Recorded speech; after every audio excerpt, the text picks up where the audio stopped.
In this SOLIDWORKS tutorial, we will be designing this cup in SOLIDWORKS software, and after that we will be performing the break test on it. So let's begin. First, click on part and click OK. From here, change the background to plain white for better visualization, and here select the right units. I am working in mmgs, that are millimeters. Click on front plane and click on sketch, and after that, for reference, I am selecting this center line and make a vertical straight center line like this. Now again select the center line and make a horizontal center line from this origin, and now select the line. This time make a horizontal and then vertical line, and after that select 3-point arc from here. Specify first point, second point and third point in space. Okay, now let's define this. For that, select smart dimensioning tool and here specify the length of this line as 80 millimeter. The length of this line is 40, and after that this reference line length is 25, and this vertical line length is 10 millimeter. Okay, now press escape button, select this line and make here a sketch like this. Okay, now let's define it. For that, smart dimensioning tool and here specify the height as 4 millimeter. The length of both of these horizontal lines are 10 millimeter. Okay, and now select sketch fillet tool, and this one is the sketch fillet. Here specify this point. We need to decrease this fillet radius to 5 millimeter, and then select these 3 points. 5 mm radius is defined, and then check this box. Okay, now cross it from here, go to features and here select revolved boss base. Click on yes, and here we need to define the axis. So this vertical center line will be acting as axis, and after that check this box from here. Now click on front plane and click on sketch. Now we will be making handle for this cup. For that, select the spline tool and make a spline like this. Click here and then here and here, and finally inside of this cup. And now we can adjust the shape of this spline from these handles. All of these dots have different handle. You can click on this dot and you can adjust the shape. Now simply exit the sketch. Since we need a profile, for that I am creating a plane, and here select right plane and it should be offset to some distance. For that I am selecting this point, and a plane on this point will be created. Now select this plane and click on sketch, and we are going to make a center rectangle on this line, on this dot. And now specify the dimensions. The length of this rectangle is 10 millimeter and the height of this rectangle is 6 millimeter.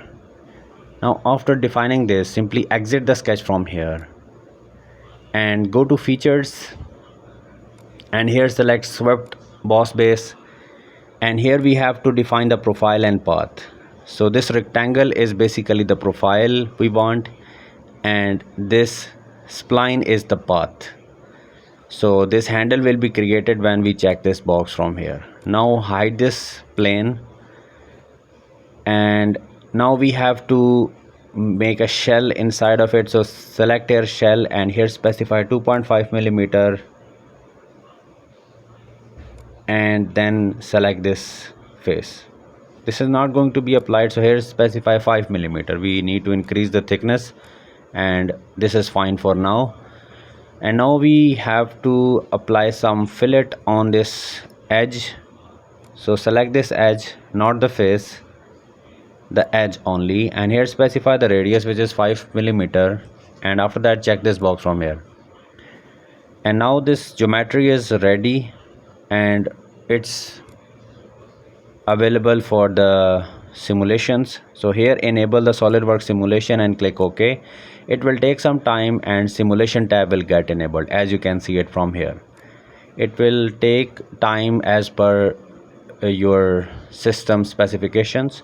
Now here select new study, and in new study we need to select this drop test, and after that click OK. And as you can see, the tab for simulation is get enabled. Right click on the part, and here we need to apply some material. So select here other materials, and in this we have this porcelain, ceramic porcelain, and click apply and click close. Now right click here on the mesh, and here select create mesh, and here specify 12 millimeter as the mesh parameter. When this mesh parameter is lower, you get more accurate results, but the speed of the computation will get slower. So in this setting, here specify these, and the height from where the cup will be dropped is 25 millimeter.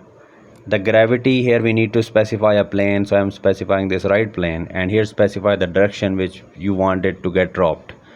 So this direction is fine for me, and after that we simply have to check this box from here. Okay, mesh has been applied, and now we have to simply run this study. It will take some time. I'm just simply moving it forward to save your time. And here we have the results available. As you can see, this is not in float value. So right click here and click on edit definition, and here we have to make some changes. Select your true scale, and then in this option you need to select the maximum and minimum values. These are now enabled, and from here we can change the scientific to floating value, and simply check this box from here. And in displacement we can do the same settings. Right click here and go to edit, and in these settings we can define few parameters. The true scale, maximum, minimum values, enable these values. These are maximum and minimum values. The red one is maximum, blue one is minimum. Here select floating value and check this box from here.